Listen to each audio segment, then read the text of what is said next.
Welcome to Remarkable. We are broadcasting the stories and journeys of Sri Lankans driving technological innovation around the world. My name is Buddhima. I'm a technical product manager, co founder, advisor, and mentor based out of Austin, Texas. Hi everyone, my name is Chalinder. I'm in the venture capital space, investing in technology startups in South and Southeast Asia, based here in Sri Lanka. Today we have Chandika, co-founder CEO of Creately, who's joining us all the way from Australia. Chandika, thank you for taking the time and joining with us. Welcome. Yeah, pleasure.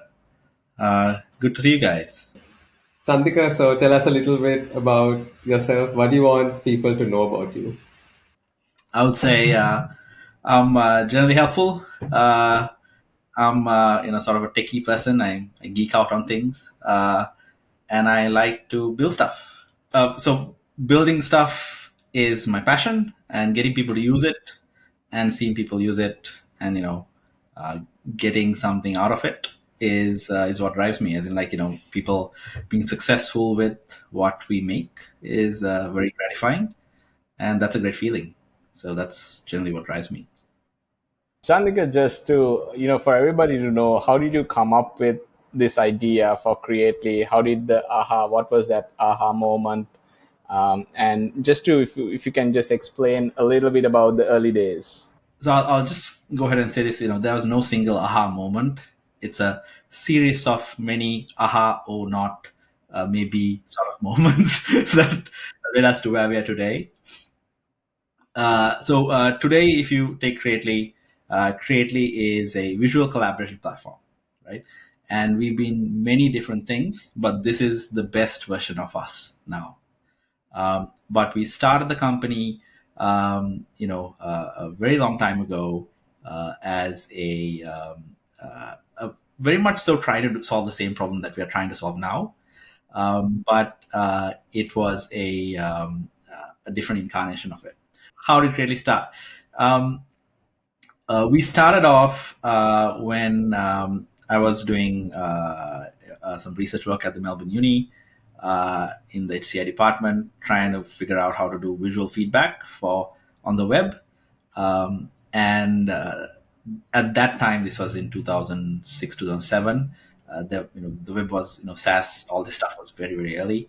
Not a lot of tools were running on the web, and so I built this thing to leave comments on graphics on anything on the internet, and that's basically the start of start of the kind of idea that led to this. Then I built a little Facebook app to leave funny things on people's faces on photos at the time, and then got together with a couple of friends to build a company out of the same kind of tech into going into the field of like diagramming and design.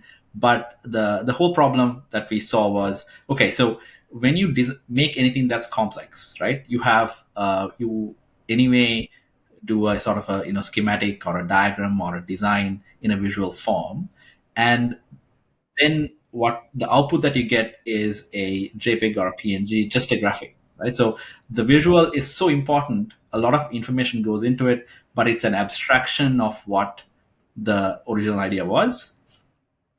And the place of a visual was inside another document, inside your Word document or a PowerPoint, right? But whereas a visual could be a much better explainer or the central point for somebody to easily understand the entire concept. So we wanted to bring in the data into the visual and make that the central point of collaboration and thinking.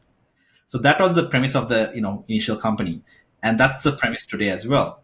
And we built this very cool sort of tech which combined this idea of objects on this visual canvas which have data and knowledge and behaviors, so you could model things on this thing. So you could draw a network diagram that actually works.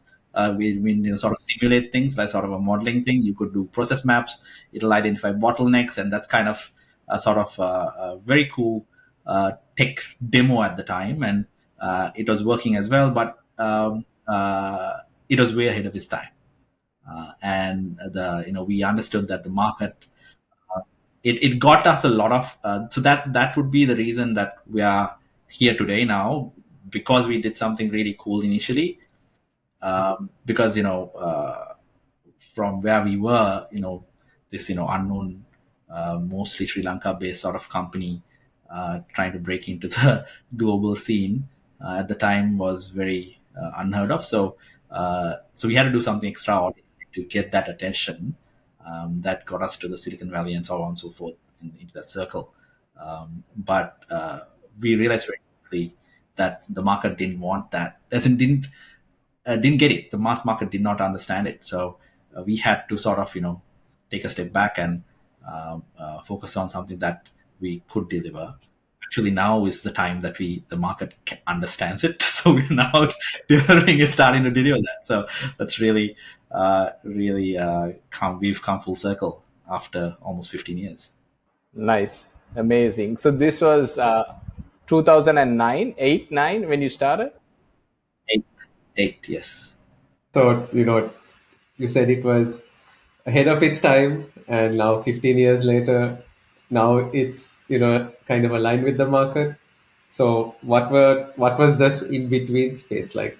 So what we did was we took we removed all the advanced stuff, and we focused on basic diagramming, and replacing Visio. As in, I wasn't very eager on doing that, but overall, the team and the board basically decided that's what we should do to run that. And basically it was still a difficult journey, and we weren't, even though being SaaS was a differentiator, we weren't really highly differentiated as well, because we were trying to do the same thing the rest of the market was, but it still gave us the revenue and the runway to execute a company over a long period of time. And we were successful at that, and we got enough attention and enough market sort of traction to get to where we are today, where we've sort of completely transformed the company into a new sort of position, and we are in the middle of sort of executing that that play, I would say. What's the current stage of the company, in terms of, you mentioned about customers, how many customers do you have, what's that distribution like, revenue wise, if you can just give us a few key highlights of where you are right now. Yeah, so we have about 10 million people on the platform, and we have about 25,000 customers. There's a split of organizations and small teams in there, and so we're fairly successful as a company from where we are, and yeah, as in we are in this segment.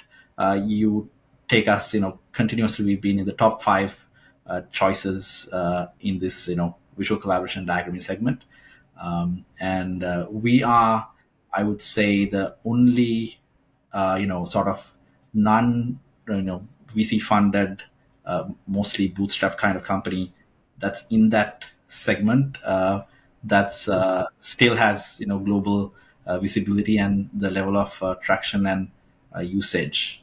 Right, so you're a B2B2C company, right? Yes, B2B2C. Yes.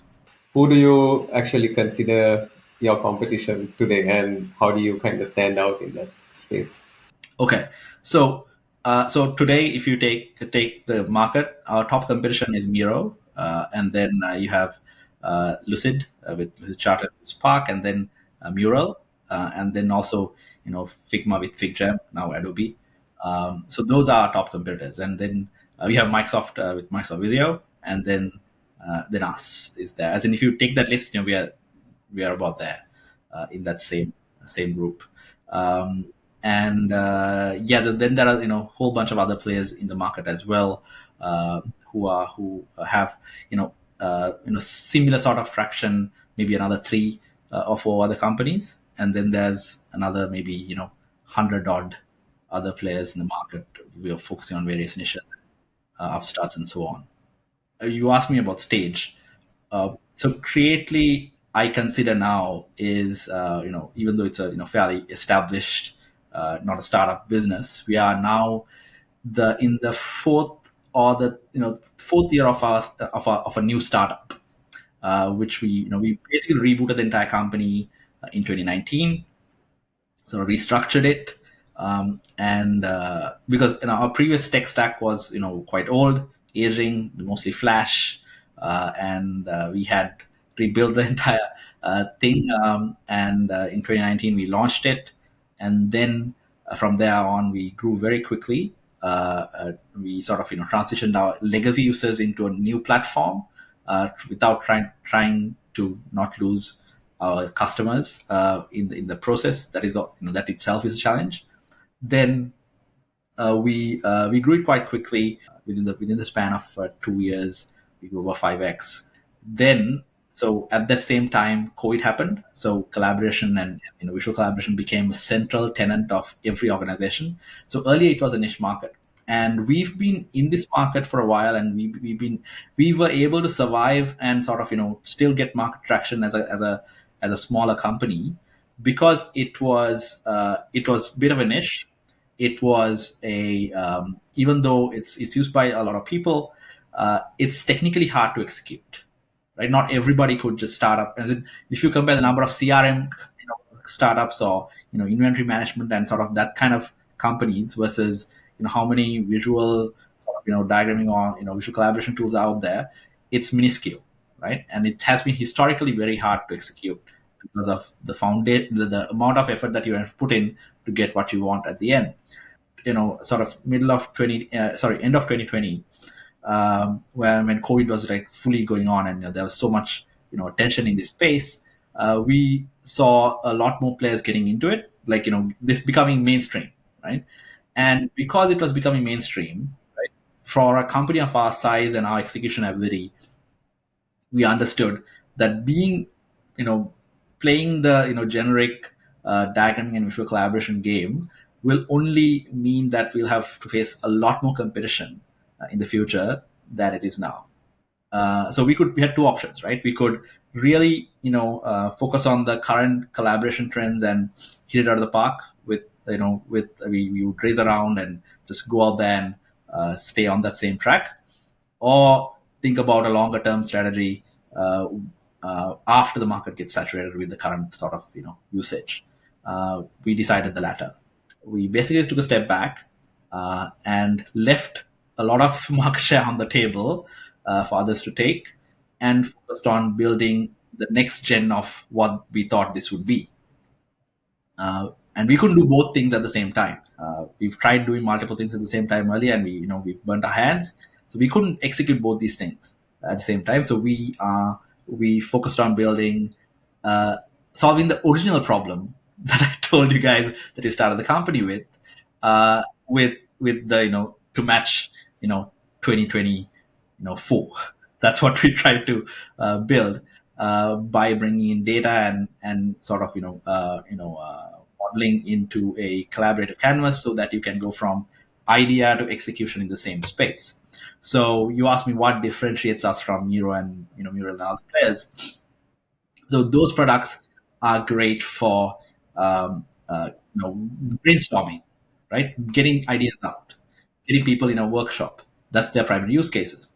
But what Creately excels is at going from that brainstorming state into making actual plan, running those projects in the same visual space, and then maybe building a system out of it, defining those processes, and having that continuously defined in a visual sort of environment.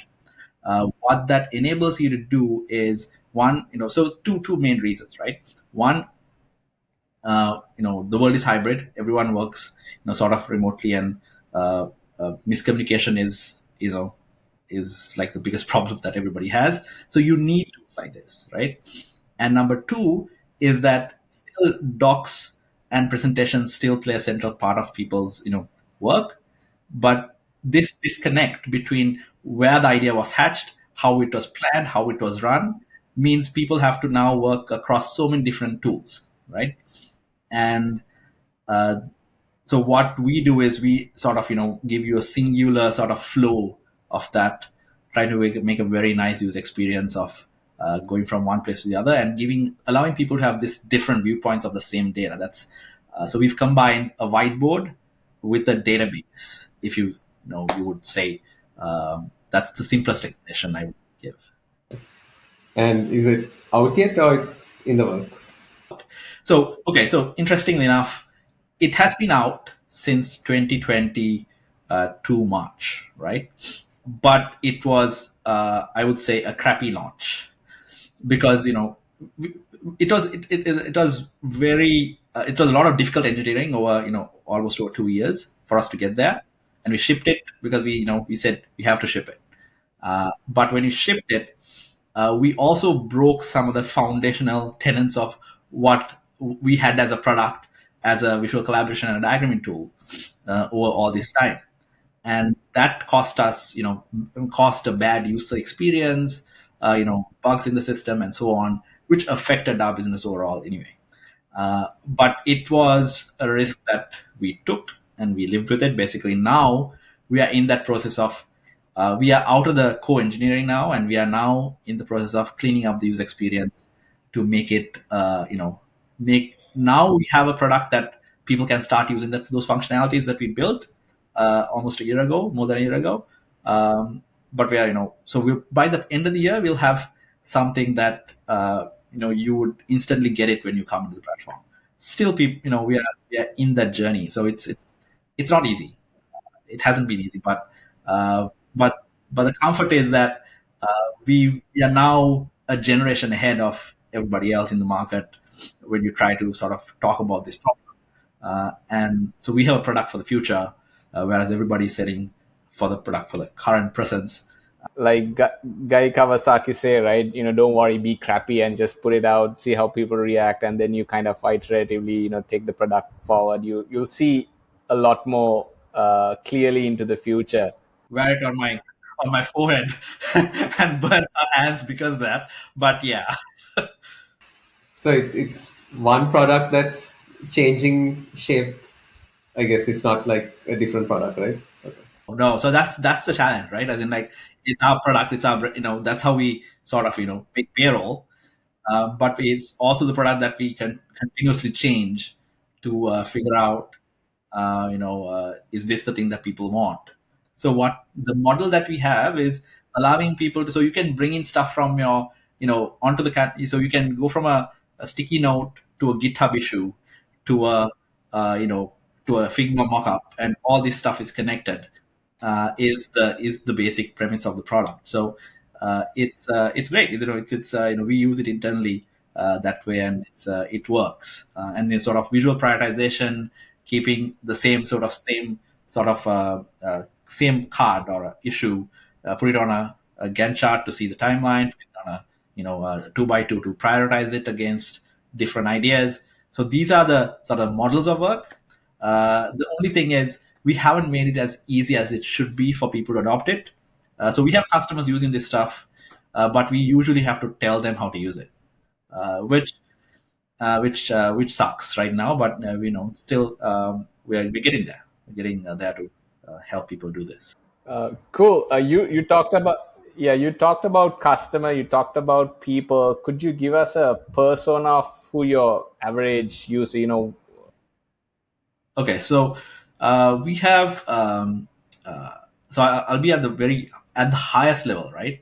So I would say we have individuals, and then teams and students. Those are the top three levels, and that's a very generic. Like, it just can be everybody. That's how we would say that, right? Because who uses this kind of, like, because our product is very generic. It has generic use cases because you have diagramming, and you have also collaboration, and you could use it for these things. And so therefore the user base is quite wide. But there are some segments, there are personas that we focus on as a company, and I think that's what really matters. So we have one segment that we focus on is this sort of engineering product manager sort of persona. Then we have people who do sort of process mapping and organizational operations, HR. That's another persona. So people use it for org charts and be doing organizational succession planning, HR process mapping, and that sort of segment. And those two are two major parts. And then you have the education segment where people use it for teaching and training and sort of studying and so on. So those are the key sort of personas that Creately caters nicely for. And we're gonna try and keep that. And we have a few more other personas that we sort of segment this. The challenge is though, we can't say we because so the business model for the company really is that we have over all this time. um, so Creately is more of a content company than a SaaS company.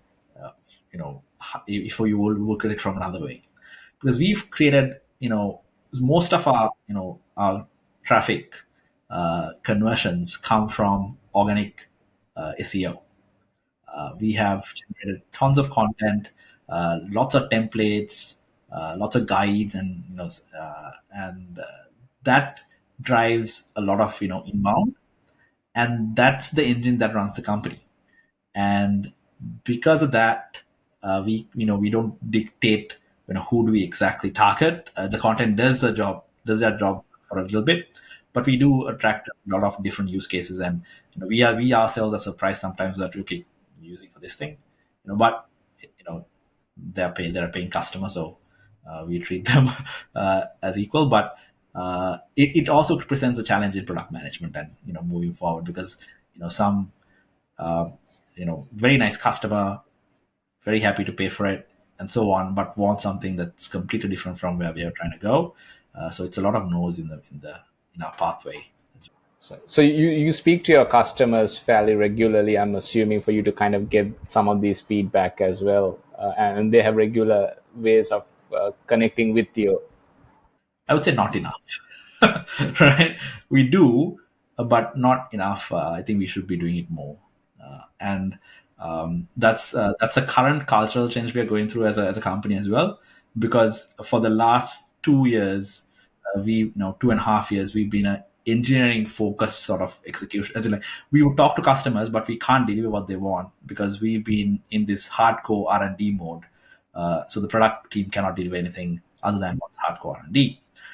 And customers get frustrated when you speak to them and get the requirements, and you don't deliver anything. But now we are in a position to sort of deliver those things. So we are now engaging more actively and proactively with people. As in, I'm not sure if this is the podcast that you guys signed me up for, but this is an early stage startup podcast I'm giving. This is a 15-year-old so So this is a content that a lot of people don't get to hear, right? Because everybody tries to kind of put lipstick on the pig and then present it. So all these things kind of go out of the window. running a company is a shit show. you know, but it's enjoyable. So, right now, for the customers that you have, what do you think is one of their favorite features, or what's driving stickiness? So okay, driving, it's the collaboration angle of the product. So you come in and it's very easy, so the foundational reason is it's easy to use. It's that it's very empty, easy sort of product that you can just do whatever you want on it. That's really the first entry point to the product. Making it super easy, that's been always our priority. The number two is the ability to collaborate on it, and then also when you feel like it, you can go deep into it. Like each item on Creately has its own notes, attachments, and data, and that sort of thing, and that allows this depth that you initially don't see, but as you get into the product, you discover depth, and you can go deep as you want. And that's really where we've excelled at in trying to sort of give this seemingly very simple, easy to use tool that also solves a lot of deeper, longer term use cases. So we have 60 odd people on the team. We are globally distributed. We have people in all the continents, I think. So no, not all the obviously not the bottom and the top ones, but everything in the middle, I guess. So we are we are in this sort of so that's a comfortable team size for us to execute the current sort of stage of the company.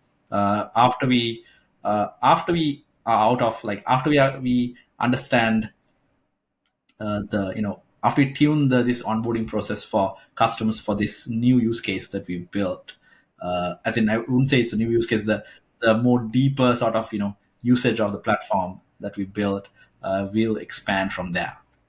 But at this stage of the company, we run as a a very sort of nicely operationalized machine. But there's some figuring out for us to do still. I'm assuming you still have majority of the engineering taking place here in Sri Lanka. Yes, so majority of our team is in Sri Lanka. We had people away outside of Sri Lanka anyway earlier as well, but we accelerated getting people from outside of Sri Lanka after after the internal turmoil and the economic situation and people trying to migrate, that kind of thing. Meant that a lot of the good people don't even apply for jobs in Sri Lanka. So there was a challenge like that, and then we aggressively started targeting other regions, global remote hires, and so we have some good ones distributed. What's kind of the composition of your team? If you, on a high level, what does it look like? So we have, I think, about 40% is engineering, another 40 is marketing, 40% is marketing, and then customer support and sort of admin is what my math is wrong. 10% is customer support admin, then 45 marketing and marketing, sales, and engineering.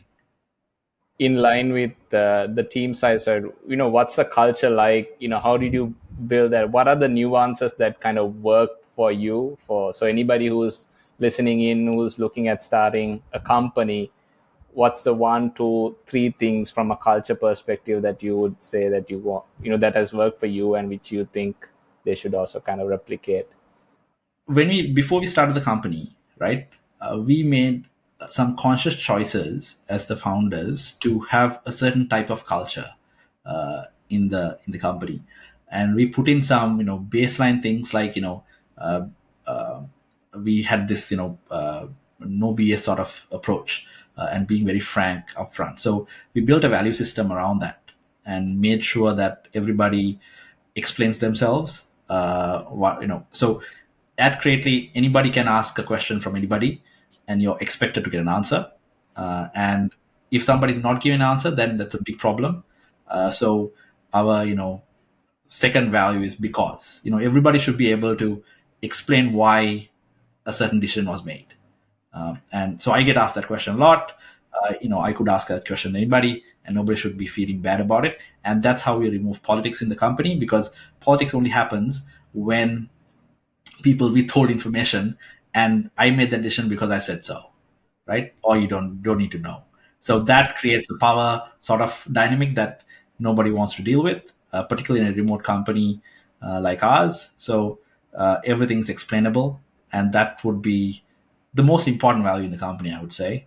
And and the other big thing is iteration, meaning it's okay to ship crappy things as long as we change it really quickly. And what we do is, are we adding, is this thing a little better than what we have now, right? If it's a little better, then it's okay, let's go ahead. And we try to improve things every day. So yeah, and so we have a culture of like testing what we put out and changing, and we have sort of generally give zero respect for what was already done, in terms of like if we have to throw away what we did yesterday because it's wrong, it's fine. So we want to move ahead and set a if you figured out this thing. So I made a decision yesterday, it was a crappy decision, but now this is the right thing to do, let's move ahead. And it also creates, while I'm saying that, I realize that you can't really have a stable foundation like that most of the time. So we have some things that are stable, that we've sort of established, and so you have to take that thing with a pinch of salt. But our general approach is everything's changeable, and we rarely have one way doors. That's quite refreshing to hear. Something that we don't really see much or hear much as well. So remarkable insights. So we like to ask this question: what's your big, hairy, audacious goal? I would say getting Creately to 100 million people, 100 million users. So when you cross 100 million threshold is when your product is mainstream. So I want to get there, and we've over the years we have touched hundreds of millions of people. I'm pretty sure we know every month, millions of people come into Creately and they use it. And but we don't have that as a MAU. So we want to get to that sort of level, which would mean it's a game changer then. So yeah, And by when do you want to do that? 2027 or 2028. Look forward to seeing how that goes. Me too. I don't know yet. Quick question on your kind of leadership team or co-founders. After we sort of restructured the company in 2019, it's just I'm the primary C person at the executive level. I have another co-founder, Nick, who manages the regulatory and the you know sales aspects of the company. So he does a COO role, but sort of a little bit more detached from the actual day to day.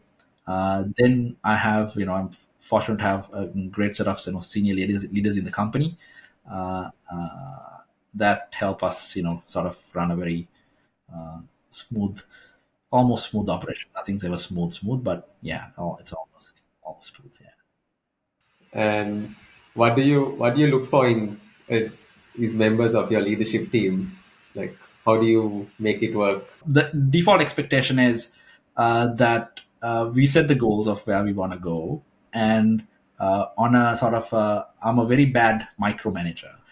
I shouldn't be saying this as a CEO, but I generally suck at follow up. So my primary go to in a lead, in a senior leader is that they are good at that, right? They say they our team, our managers say that this is what they're going to get, and they report it and they get it done mostly themselves. So a very empowered sort of culture is what we have inside the company, and once we say this is where we're going to go, we have some ideas initially, but then if you have a way that you can get us there, go and do it. Don't wait for me and don't wait for anybody else. What's the most non-obvious thing that you've learned that was kind of like a surprise?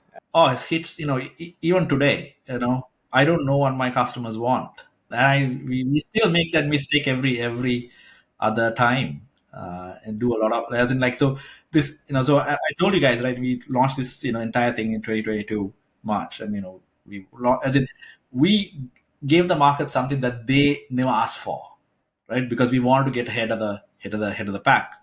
But it's something like what they wanted, not exactly in the flavor that they wanted. So that's what we're tuning now. So uh, so uh, whenever you're sort of trying to imagine the future, you are bound to make mistakes that you have to learn from. And this principle of we iterate continuously is the key thing that keeps sort of keeps that cycle going, so that we know, as in we make this mistake at, like, at a mega level and at a micro level as well, maybe like pushing a pricing update or pushing a new landing page slogan, saying, okay, let's put blue for it. It's like, why blue? Should we test it? No, let's put blue, right? And then one of our senior guys would come back and say, I told you to test it. So happened last week, actually. So it that kind of thing often surprises you. You think that it's the most obvious decision to make, but it's not. Why I find working with technology such a relief personally, and why I like doing that, even from when I was like 10 or 12, is because you can always undo. you're allowed to make mistakes and you get really quick feedback. That's a big reason for how I operate and how I think. What keeps you up at night? Like, what are your main concerns at this point? So nothing keeps me up at night. In the early days of the company, yes, it was very very stressful. But now I've sort of seen, I've gone through every possible sort of thing that could happen, I guess. Now, sort of nothing phases me um, at this time. So uh, there are no concerns, honestly. Uh, we have problems to solve, and every problem comes with a solution. We just have to find it. So that's the approach that I take, and I prioritize personal sort of well-being versus running the company, because otherwise you can't stay in this thing for a long time. Tell us more about that. How do you look after yourself mentally, physically? Yeah, so I don't eat crap. I try and do a little bit of yoga or exercise. I meditate as like with a mindfulness and a meditation, and this is a big thing for me. So uh, I like to think, I'm slightly self-aware of what's going on, so that helps me keep a balance. And yeah, do I still work long days, and do I still uh, you know put in ungodly hours? Yes, I do. But uh, I also balance that with family time. And I have two kids. There's no negotiation about it. You have to give them time. So and so I enjoy both parts. What is something that really shaped you, whether it was, especially from school, whether it was an event, or whether it was at a sport, something that really left a mark? Okay, so I was, into computers and stuff from an early age, and but the first time I got like a proper leadership position was when I in school.